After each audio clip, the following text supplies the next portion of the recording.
Leur voiture, le premier qui sortait disait vous n'avez pas été autorisé.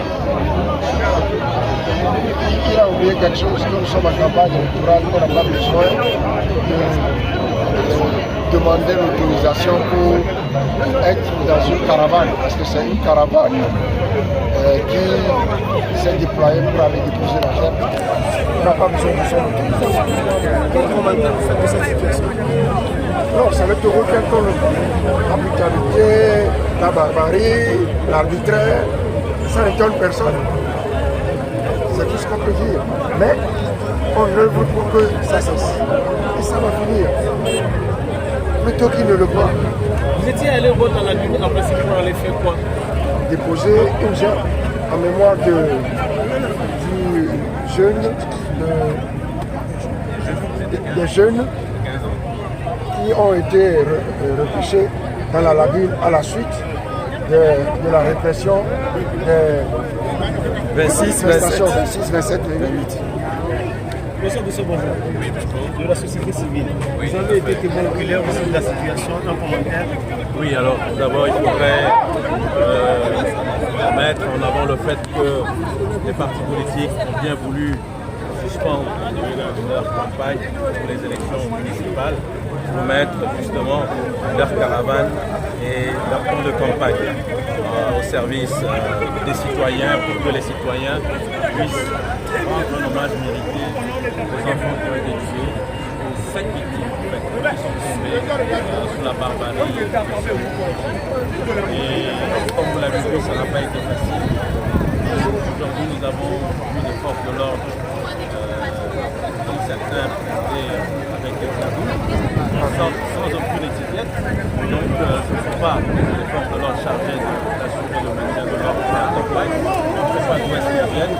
Et voilà que ces forces de l'ordre ont tout fait pour nous empêcher. Mais comme le président Fab l'a rappelé, nous avons fait quand même symboliquement faire le dépôt de gerbe. Il fallait vraiment commenter cette situation qui se déroule.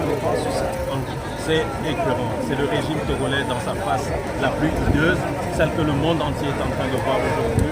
C'est hideux, c'est écœurant. Comme vous avez dit sur le temps, c'est que certains citoyens veulent leur rendre hommage à pas de choses, même en temps de guerre, respecter les victimes. Et là, ce qu'on a vu avec ce monsieur Congolais qui disait venez ramasser la gerbe, il n'a qu'à ramasser la gerbe pour lui-même. C'est quoi cette façon de se comporter? Des gens sont tombés. Si lui, il n'a pas de cœur, nous, on est des êtres humains. On a un cœur. On sait qu'on a des enfants. Et quand un enfant tombe, on sait ce que ça peut représenter pour les familles. Et il vient nous vociférer derrière. Venez ramasser la gerbe.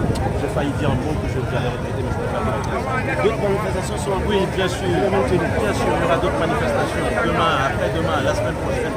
Je vous assure, maintenant on est rentré dans une situation où il faut cette guerre d'usure pour dire à ce régime stop, on n'en veut plus.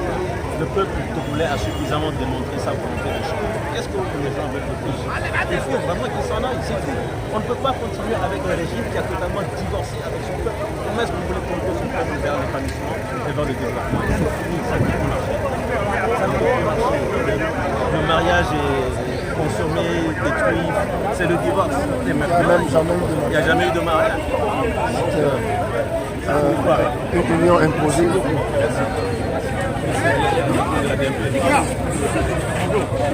Oui, votre commentaire face à cette situation, M. Targo. Non, nous venons de constater que les forces de l'ordre, dans leur habituelle force de répression, sont en train de chasser des Togolais qui étaient en train de marcher, qui se sont souvenus qu'ils ont perdu certains de leurs et qui se sont arrêtés juste pour déposer une gerbe de fleurs en hommage de nos citoyens.